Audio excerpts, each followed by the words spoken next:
Well, why Vietnam? Vietnam also the safest place to do business in Asia, one of the countries. As you can see from the chart, the safest place is Singapore, second Hong Kong, and third is Vietnam. Well, that's a big deal because we always heard about Vietnam being a communist and maybe communist government might not be stabilized. But we are one of the most political stability in Asia. Even higher than China, which only 5.62, and higher than India, 4.25. And as you know, China and India is one of the biggest emerging markets and one of the four rich nations where most of the people invest their money into it. And Vietnam being a very stable economy, stable political, which help us to become a very stable platform to continue to grow. All right. Okay. Can anyone tell me what's going on in here? What do you say? Have you ever seen something like this? Well, not quite. This is the scene of the stock exchange in Vietnam. Many of you might think it's a chaos. What's going on? So many people, they are fighting over something or what, Well, you can see this is a stock exchange because Vietnam stock exchange is very new. We only have started stock exchange in 2000, so only 8 years old. And people over there are really exciting, and we don't have the technology like America where you can go online and just a few seconds you can buy stock. It's still very illiquid over there. People have to go to the stock exchange, write out on a piece of paper what stock you want, what is the amount, and what's your account number. So that, like this lady over here, you have to give the paper to the assistant, then the assistant will help you to buy the stocks.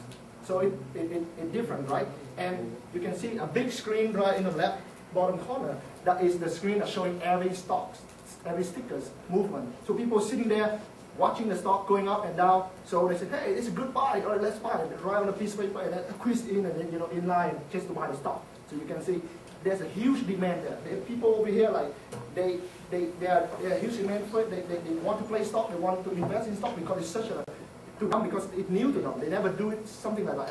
And they buy it, and there's more demand for it. The stock going up and up. They say, oh my God, it's a good investment. That's why everybody pour money into it. They sell their house, they sell their chicken, they sell their dog or whatever. They do get money to invest in stock. That's why driving the market so high, right? And of course, I can see it's a big opportunity here because these people are investing based on their emotion.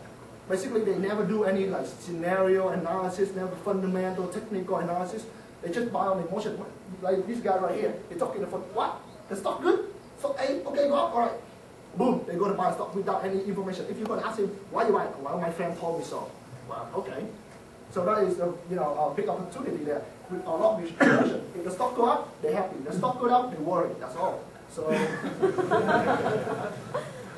all right. So why the stock market in Vietnam?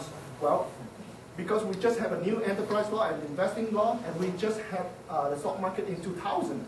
And with the acceleration of state-owned enterprise, equitization, it helped us a lot. Because back then, 10 years ago, because we are state-owned country, most of the companies are owned by the government. Because of state-owned enterprise, they go in public and help the market improving a lot. Also, the easy on the restriction of foreign participation, it helped make it easier for the foreigner to do business and to invest in Vietnam. So that's why overall, Vietnam stock market has been doing very well.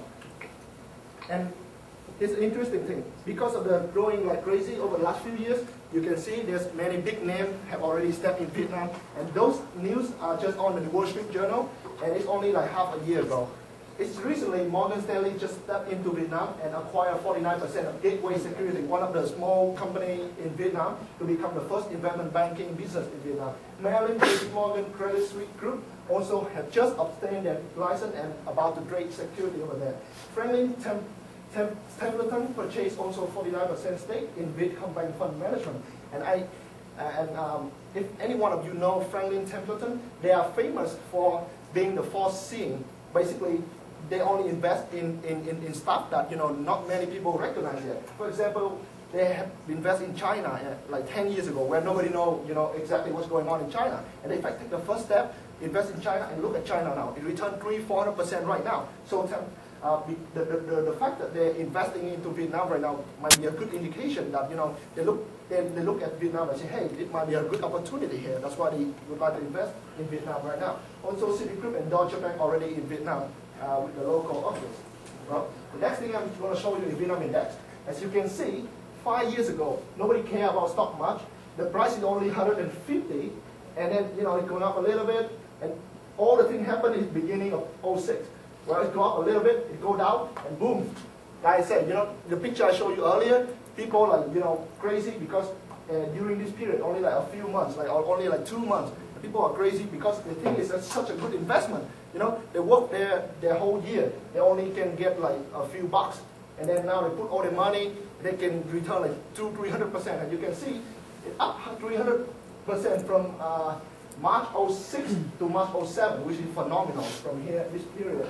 So, and of course, what go up must go down because most of their investment is based on emotion. And once these go up so high, go to like 1,200 point, big investor, they think it's overpriced and they sold it like crazy. And then again, because of emotion, they see it go down, they sell, everybody sell, and then it's going down all the way to what we are right now, which is like $600, 600 points.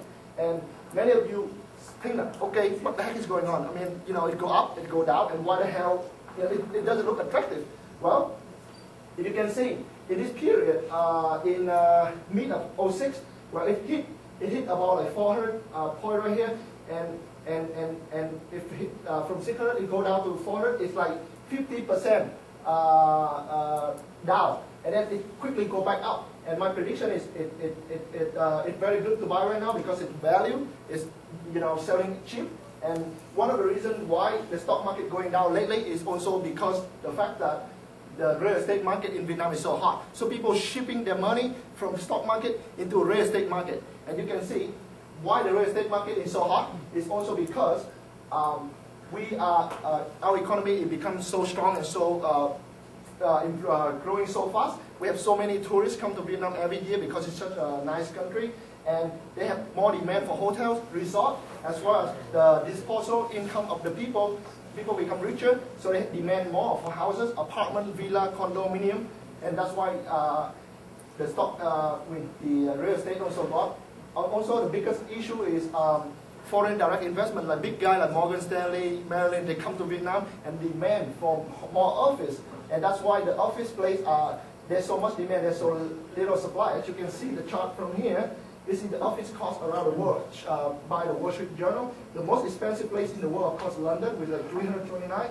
And you look at New York, it's $53 per square foot. And Vietnam, Ho Chi Minh City is 49. So it's almost as expensive as the US. That's why you can see there's so many construction going on in Vietnam right now to build more offices and more houses. So it's also a very hot place. That's why the stock market didn't do so well, because they ship their money, all their money, again, selling the chicken, whatever, to buy houses. Last time we sold it, now they buy it again. So, all right. Next thing I'm going to talk about the Overseas Vietnamese Student Organization. And you might wonder why I'm telling this about this organization. Basically, this is one of the club that I'm one of the board members in this club. And it was founded in 2005 under the Vietnam Student Union. And this club mission is to helping, like last few years, we have been helping a lot of international Vietnamese students around the world go back to Vietnam and get the internship, get full-time job after they finish their study overseas. But this year we're doing something new, something different, that we not only want to help the Vietnamese student, but we want to help anyone who would like to go back to Vietnam and work for internship, for co-op, for full-time, just like you guys. So anyone could go. And how does it work? Well, as being one of the largest Vietnamese students with more than 1,000 of students worldwide, we're helping to become a liaison between the Vietnamese student, the state, as well as the entrepreneur and the organization. And how does it work? Well, first of all, we're going to help, we will contact many business, many firms, like Merrill Lynch, JP Morgan, or maybe many local firms, and tell them about us. Well, they will send us the information about themselves, what do they want, what position do they need.